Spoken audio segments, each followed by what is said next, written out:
on va donner un exemple là où vous allez envoyer 3 emails. Donc vous allez pouvoir le mettre en place dès ce soir, dès aujourd'hui. Vous ferez les tests et ça sera intéressant de me dire en commentaire de cet épisode comment vous avez mis en place cet exemple et ce que ça vous a rapporté, est-ce que vous avez récupéré des paniers abandonnés. Vous pouvez aussi me dire en commentaire de cet épisode si votre taux de paniers abandonnés est supérieur ou inférieur à 67% ou alors si vous tournez aux alentours des 67% et avec cette méthode, combien vous avez réussi à récupérer de paniers abandonnés, à savoir que les chiffres que j'annonce sont que vous pouvez récupérer, on estime à 60% le nombre de paniers récupérables sur ces 67% qui sont abandonnés. Donc 3 heures après un abandon de panier, donc ce que vous allez pouvoir suivre depuis le back-office de PrestaShop par exemple, si vous utilisez cette solution, vous allez envoyer un premier email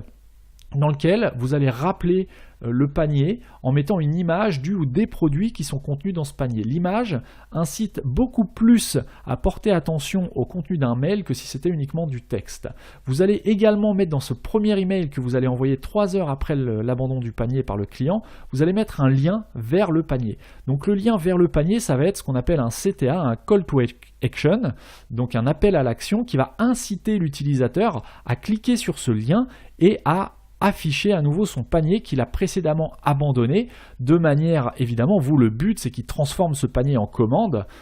et donc vous allez l'inciter à retourner sur votre site, à retourner sur son panier pour l'inciter à passer une commande.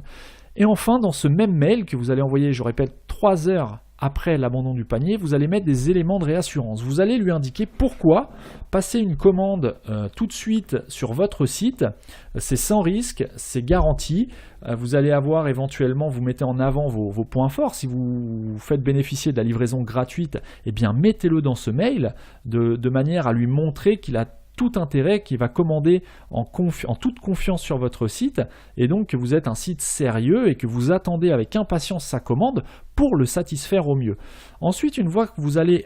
avoir envoyé ce mail, si le panier n'est toujours pas transformé, vous allez envoyer un deuxième email 48 heures après l'abandon du panier.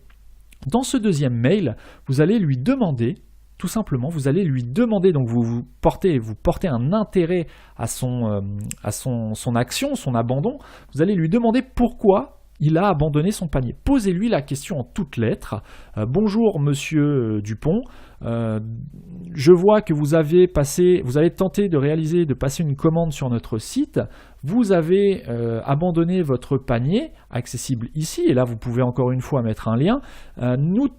dans le cadre de l'amélioration de notre service et parce que nous portons un intérêt à améliorer votre expérience sur notre site, je tenais à vous poser la question de savoir pourquoi est-ce que vous avez abandonné, est-ce que vous avez rencontré un problème au moment du paiement, est-ce que vous n'avez peut-être pas compris, est-ce que vous ne savez pas si le produit que vous avez ajouté dans votre panier correspond exactement à celui que vous souhaitez commander. Comment puis-je vous aider? Peut-être pouvons-nous échanger quelques minutes par téléphone pour vous conseiller avant votre achat. Bref, vous allez lui demander pourquoi est-ce qu'il a abandonné le panier. Le but de cet email, c'est soit d'obtenir une réponse, soit de sa part, et donc là vous allez pouvoir entamer une démarche commerciale un peu plus classique, soit par mail, soit par téléphone, soit par chat, soit par tout autre moyen à votre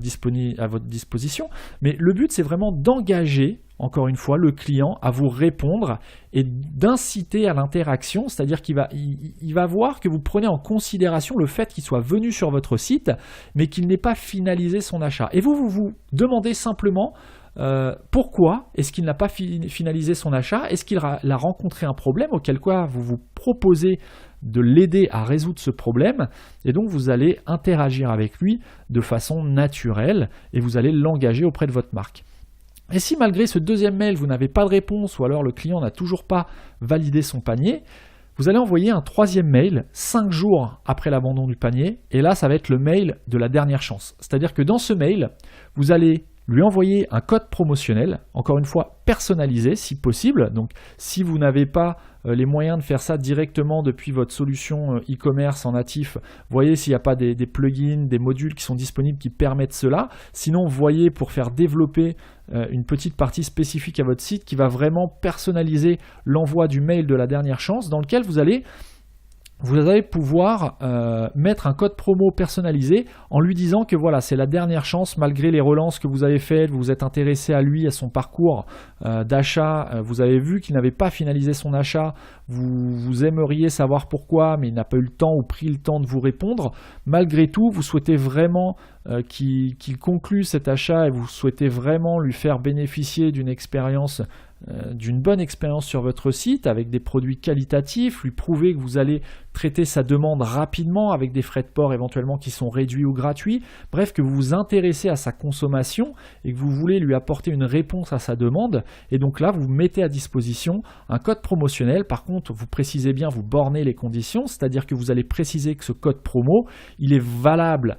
pendant un certain laps de temps, donc par exemple jusqu'à ce soir ou jusqu'à demain matin, vous pouvez mettre et paramétrer ceci. Le code promo est disponible, voilà, vous obtenez moins 10% en finalisant votre achat, je dis moins 10% mais faites en fonction de ce que vous vendez et de ce que vous pouvez faire, mais mettez un avantage commercial 5 jours après l'abandon du panier s'il n'a toujours pas validé son panier, en lui disant que voilà, par contre, pour que le code promo puisse être utilisé en toute transparence et facilement, il doit vraiment valider, l'offre n'est valable que jusqu'à